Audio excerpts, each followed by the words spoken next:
नमस्कार दोस्तों, good morning. कैसे हैं आप सब? आज जिस टॉपिक पर हम बात करने जा रहे हैं वो टॉपिक है सहमति, भरोसा और आरोप और रिश्तों की सच्चाई कहाँ बदल जाती है। आज इसी टॉपिक पर हम बात करेंगे दोस्त। तो आजकल एक बात बार-बार सुनने को मिल रही है कि शादी का झांसा देकर संबंध बनाया, मेरे साथ शोषण हुआ या मुझे धोखा दिया गया। पर दूसरी तरफ एक नया सवाल भी उठता है, अगर दो लोग खुद अपनी सहमति से लिव इन रिलेशनशिप में रहते थे तो क्या हर टूटे रिश्ते में झांसा ही माना जाए? क्या हर बार लड़का ही दोषी है? क्या कभी ऐसा भी होता है कि कोई लड़की सिचुएशन या इमोशन का गलत फायदा उठाती है? और क्या हर रिश्ता सिर्फ सेक्स और जिम्मेदारी के बीच फंसकर अपराध बन जाए? आज इन्हीं उलझनों को खोलकर देखने का वक्त है दोस्तों। तो आज इसी टॉपिक पर हम बात करेंगे कि रिश्तों में सहमति सबसे मूल तत्व है।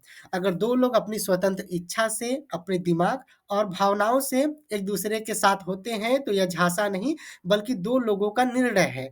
लेकिन परेशानी तब शुरू होती है जब रिश्ते टूटने लगते हैं, वादा निभाना मुश्किल हो जाता है या भविष्य की दिशा बदल जाती है। कुछ मामलों में सच में धोखा होता है, लड़का शादी का सपना दिखाता है, वादा करता है और फिर पीछे हट जाता है।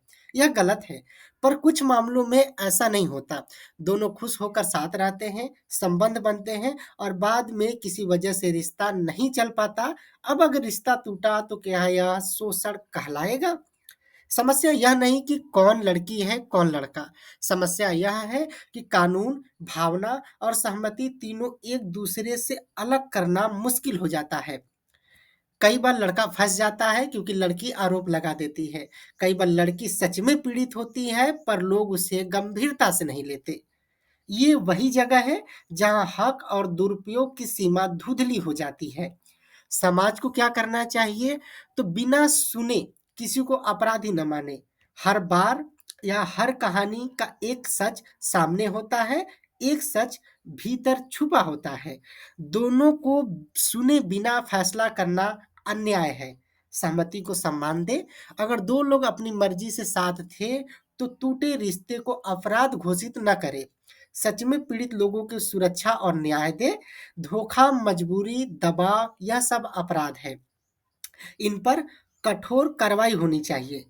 गलत आरोप लगाने वालों पर भी कार्रवाई हो, क्योंकि झूठा आरोप किसी की पूरी जिंदगी बर्बाद कर देता है। रिश्तों में अस्पष्टता हो, यानी कि वादा तभी करें जब निभा सके, और अगर रिश्ता टूट रहा हो तो सम्मान से समाप्त करें। कौन सही है, कौन गलत है, यह तय करने के लिए सिर्फ जेंडर नहीं, बल्कि नीयत, परिस्थितियाँ और इरादे देखना ज़रूरी है। कभी लड़का गलत होता है, कभी लड़की गलत होती है, कभी दोनों सही होते हैं पर रिश्ता गलत हो जाता है।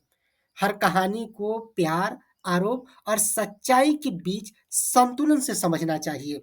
पूरी बात को एक लाइन में समेटते हैं कि रिश्ते वादों से नहीं, समझ से चलते हैं।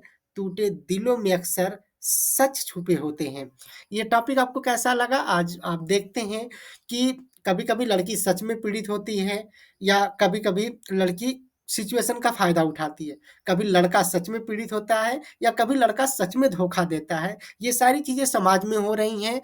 हमें इन सब चीज़ों से कैसे अवेयर होना है, कैसे इन चीज़ों से हम बच सकते हैं, या अगर इन चीज़ों में हम पड़े तो कैसे कानून का सहायता लेकर कैसे सामाजिक रूप से लीगल तरीके से हम आगे बढ़ सकते हैं, इसी बात पर हम चर्चा किए। तो ये टॉपिक आपको कैसा लगा हमें ज़रूर बताइएगा। Bye bye, take care. बहुत बहुत धन्यवाद।